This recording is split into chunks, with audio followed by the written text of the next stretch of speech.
A floresta amazônica, a maior floresta do planeta com mais de 6 milhões de quilômetros quadrados, se estendem pelo Brasil, Bolívia, Colômbia, Equador, Guiana, Peru, Venezuela, Suriname e França, ou seja, 9 dos 13 países da América do Sul. É um ecossistema de grande importância para o equilíbrio ambiental do mundo, abrigando milhões de espécies de plantas e animais, além de cerca de 180 comunidades indígenas, que algumas serão melhor comentadas em breve. Uma floresta gigante e densa como essa, obviamente, seria um lugar intimidador com muitos predadores perigosos, como jacarés, cobras, arpias, onças pintudas e esse rato que, embora não pareça muito perigoso ou intimidador, tem em seu cardápio o jacaré. Sim, esse rato do banhado se alimenta de, entre muitas outras coisas, jacaré, e é um predador extremamente perigoso. E é claro que não podemos deixar de falar do maior predador do mundo e o que mais faz vítimas no Brasil, o ser humano, principalmente os envolvidos no tráfico de drogas, madeira, ouro e até mesmo gente. Mas se engana quem acha que isso vem de hoje. A Amazônia já era um covil de grandes predadores desde a megafauna. A megafauna brasileira da Amazônia foi um conjunto de grandes animais que habitaram a região durante o Paleoceno, cerca de 10 mil anos atrás. Esse período foi caracterizado por um clima mais frio e seco, onde as florestas tropicais eram substituídas por savanas, criando um ambiente propício para a diversidade de grandes mamíferos. Entre as espécies que ocupavam essa megafauna estavam o mastodonte, na América do Norte, o megatério, a preguiça gigante, que também vai ser importante no futuro desse vídeo, o gliptodonte, que é aquela tartaruga filha da puta do filme da Era do Gelo, e o tigre dente de sabre, que é o irmão do Wolverine. Paleoceno, a Amazônia apresentava um clima que, embora tropical, alternava períodos de frio e secas prolongadas. As florestas eram mais abertas, com uma vegetação diversa que incluía gramíneas e arbustos, oferecendo alimentos para a megafauna.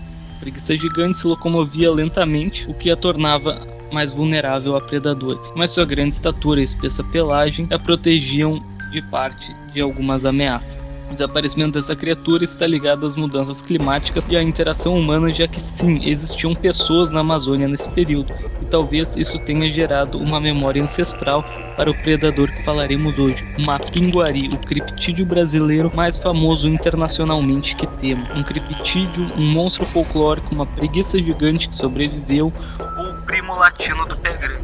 O mapinguari é frequentemente descrito como um ser gigante, peludo e fedorento, que pode chegar até 2 metros de altura, com garras gigantes. Muitas lendas afirmam que ele possui um único olho que ocupa toda a sua cabeça, e sua boca fica no meio da sua barriga e também ocupa grande parte dela.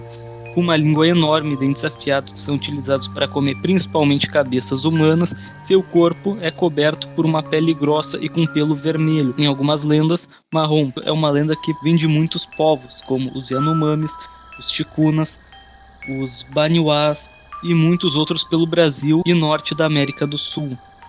A forma mais tradicional que a história é contada é que o mapinguari era um índio muito poderoso e respeitado em sua aldeia, mas que usou suas habilidades xamânicas para criar uma poção que o tornou imortal, desagradando os deuses, que o amaldiçoaram a se tornar uma criatura feia e fedorenta e assim vagar eternamente pelas matas da Amazônia.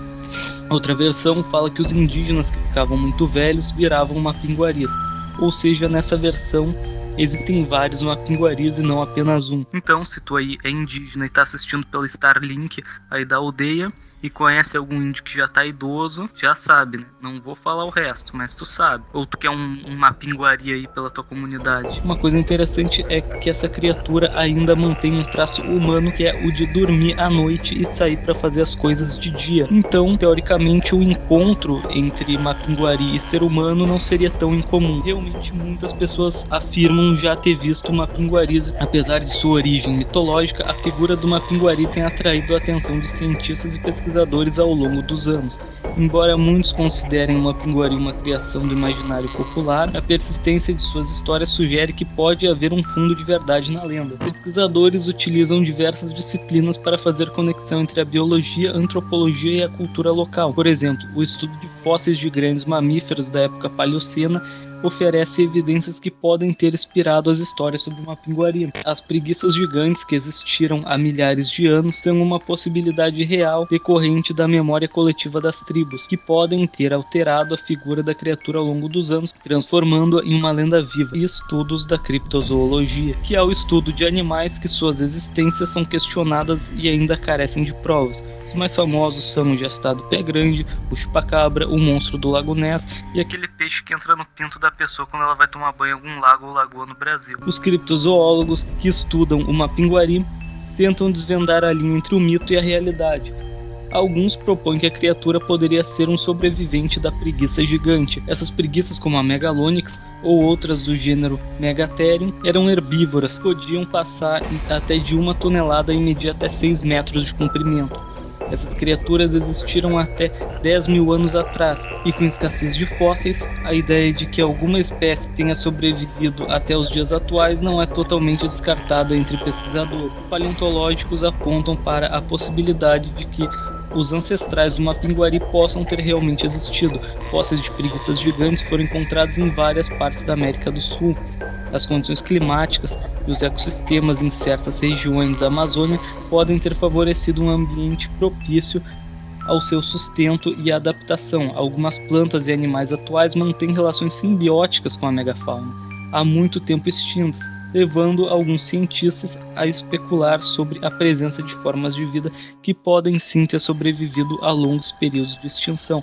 E por que não talvez a preguiça gigante? O paleoantropólogo David Oren, que nasceu nos Estados Unidos em 1954 e se naturalizou brasileiro, relata ter conversado com 80 mapinguaris. Não, tô brincando.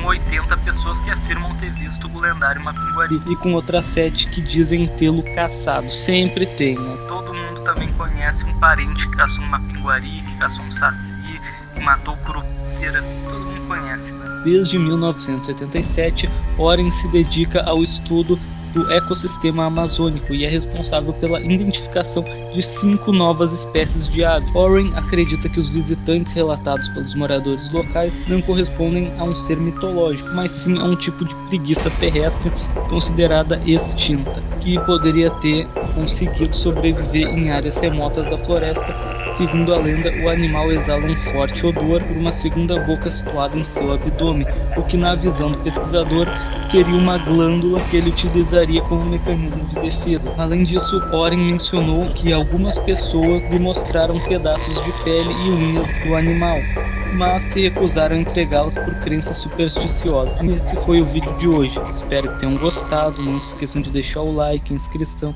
compartilhar com aquele amigo que jura que viu o pé grande brigando com o Yeti na Cidade Baixa por causa de um copo de kit, e deixar nos comentários críticas e sugestões para próximos vídeos. E esse foi o vídeo. Espero que tenham gostado e fui.